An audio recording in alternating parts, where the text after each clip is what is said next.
Welcome to the deep dive. Today, we're diving into something a bit different, the world of football, but through the lens of data science. That's right.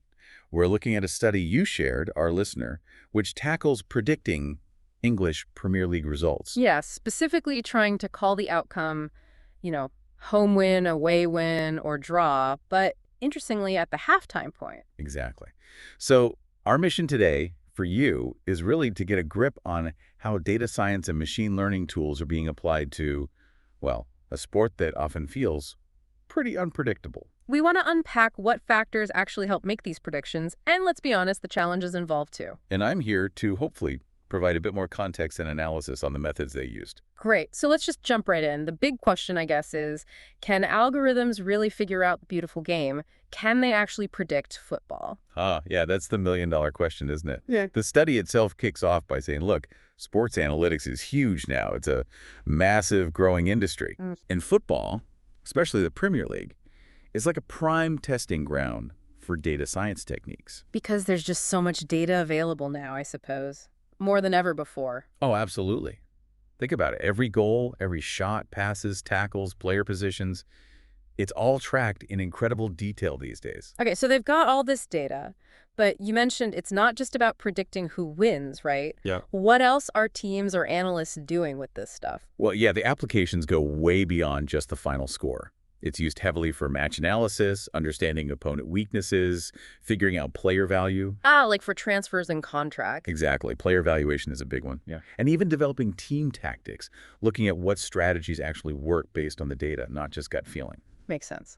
But, okay, let's circle back to predicting the actual result, the win-loss-draw thing. The paper says that's a specific kind of challenge. It is. In machine learning terms, it's called a multi-class classification problem. You've got three distinct outcomes or classes to predict. Home win, away win, draw. Got it. And what makes football prediction particularly tough, as this study points out, is, well, two things, mainly. One is the inherent randomness. Like a lucky deflection or a sudden red card. Precisely. Yeah. Stuff you can't easily model. Yeah. And the other is that football is often low scoring compared to other sports. One goal can completely swing the result. Right. Unlike maybe basketball, where one basket is a smaller part of the final score. And the paper also mentions something about predicting before the match starts, saying it's maybe logically flawed. Yeah, to touch on that. Trying to predict the outcome with zero information from the actual game being played is, let's say, highly speculative. Okay. Which is why this study takes a, I think, really interesting approach. They focus on predicting the result at halftime. Okay. So after 45 minutes of play plus any stoppage time, there's a break, then the second half. Why halftime specifically? Well, think about it. By halftime, you actually seen the teams play for 45 minutes. You have concrete data points from that specific match. Like the score. Exactly. Crucially, the score. How many goals the home team has, HTHG, and how many the away team has, HTAC. That gives you a much more solid starting point than just pre-match stats. Okay, so halftime goals are key. What else did they feed into their model at that point? So besides HTHG and HTAG, the model obviously needs to know the actual full-time result, FTR, for training. That's the target they're trying to predict. Right. But they also included historical context. They looked at the home team leaderboard position, home team LP, and away team leaderboard position, away team LP, but from the previous season. Previous season, so kind of a measure of the team's general quality or standing? Sort of, yeah. But, like you might be thinking, last season's rank isn't always the best reflection of how a team is doing right now. Form changes, teams improve or decline. Definitely. So how did they account for current form? That's a crucial point. They added features that capture the team's performance in the current season, right up to the match being predicted. Okay, what were those? They used the total points accumulated by the home team, HTP, and the away team, ATP, so far in the season. These start at 0 and build up. So it's a live look at the leg table, effectively. Pretty much. And they didn't just use the raw points totals, they also calculated the difference between them. Makes sense. So diff-PEATs, which is just home team points minus away team points. Right. And they did the same for the previous season's league position, diff-LP, the difference in leaderboard positions. So you get a direct comparison of their current form, points difference, and their historical standing league position difference. Clever. Yeah, it gives the model a sense of the relative strength matchup from both perspectives. Okay, so that's the data mix. Where did they actually get all this Premier League info from, and how did they clean it up for the computers? The data itself came from a pretty well-known source, football-data.co.uk. They used data from the 2005 season up to 2020 for training the models. That's a lot of seasons. It is. And then they held back the 2021-2022 season data to test how well the trained models performed on unseen matches. As for preparation, they mentioned doing standard data cleaning.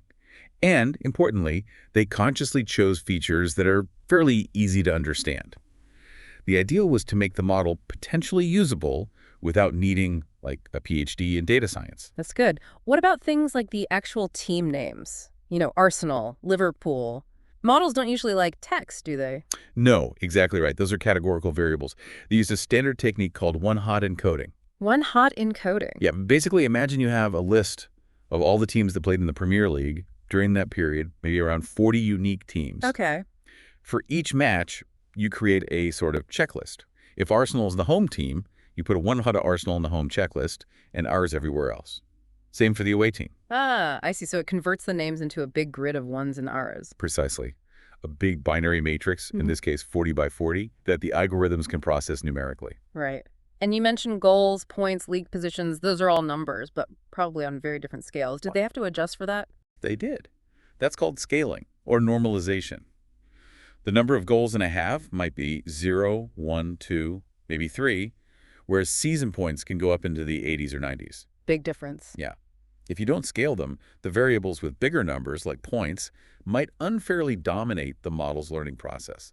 Scaling puts everything onto a comparable range so the model can weigh each feature appropriately. Okay, makes sense. So data cleaned, encoded, scaled, ready to go. What happened when they started actually exploring the data? Did any interesting patterns jump out straight away? Oh, definitely. They did some exploratory data analysis, or EDA. And, yeah, some findings confirmed things football fans might expect, while others were quite specific. Like what? Give us the highlights. Well, first off, the home advantage. It's real. Their data, historically, showed the home team wins about 46% of the time in the Premier League. Nearly half. Okay, not shocking, but good to see it in the number. Exactly. And then the impact of scoring in the first half. Unsurprisingly, if a team scores more than 2 goals before halftime, their win probability shoots way up. Yeah, being 3-0 up at the break feels pretty safe most of the time. Most of the time, yeah. But they also looked at more nuanced scenarios. For instance, the most common first-half situation is the home team scoring just 1 goal. Okay. And what does that usually lead to? Interestingly, a single goal lead for the home team at halftime leads to roughly equal chances of any outcome: home win, away win, or draw. It's still very much in the balance. Huh. So a 1-0 lead isn't as decisive as you might think. Not according to this data, no. But if the home team scores less than 1 goal, so 0-0 or losing, the away team's chances improve. Score more than 1, and the home win becomes much more likely. Fascinating. What about those previous season league positions? How much did they matter? They found that if the home team finished in the top 10 the previous season, their odds of winning the current game were noticeably better. It suggests a baseline quality factor. Right. And the current season points difference. That showed an impact, too. Even a small lead for the home team, just a 2-point advantage over the away team in the current standings, seemed to increase their win probability. So both history and current form are definitely playing a role in the background. Absolutely. Okay, so they've got the data, they've seen some trends. Now, the core of it, the machine learning models they use to make the actual predictions. Right. What did they throw at the problem? They tested a pretty wide range of standard classification algorithms, 9 of them actually. Things like XGBoost, logistic regression, random forest, decision trees, K-neighbors. Okay, a lot of the usual suspects in data science toolkits. Yeah, support vector machines, naive Bayes, AdaBoost, gradient boosting. A solid lineup. So did they just pick the one that worked best, or? Well, they looked at individual performance, but they also explored what's called an ensemble approach. Ensemble, like a musical ensemble. Sort of. The idea is, instead of relying on just one star player algorithm, you combine the predictions of several strong ones. Why would you do that? Sometimes, different models capture different patterns in the data. By combining their votes or predictions, you can often get a more robust and accurate result overall. It's like getting a second, third, and fourth opinion. Ah, okay. Averaging out the wisdom, kind of? Exactly. They use something called a voting classifier to combine the outputs. And to check how well things were working, they used two validation methods. Validation. How did they check the scores were right? Well, one way was just randomly picking 20 matches from the training data and seeing how the model did on those. Okay. But the more telling method was sequential validation. They took the last 20 matches of the 2021 season data the model hadn't seen during training and tested the predictions on those. That sounds more like a real-world test predicting future games. Precisely. It tests if the model can generalize to new data in the order it actually happens. So after all this testing, combining models, validating, what did they find? Which approach actually worked best? Looking at the individual algorithms, XGBoost, AdaBoost, and gradient boosting came out on top in terms of accuracy. Okay. But the best overall performance came from that ensemble idea.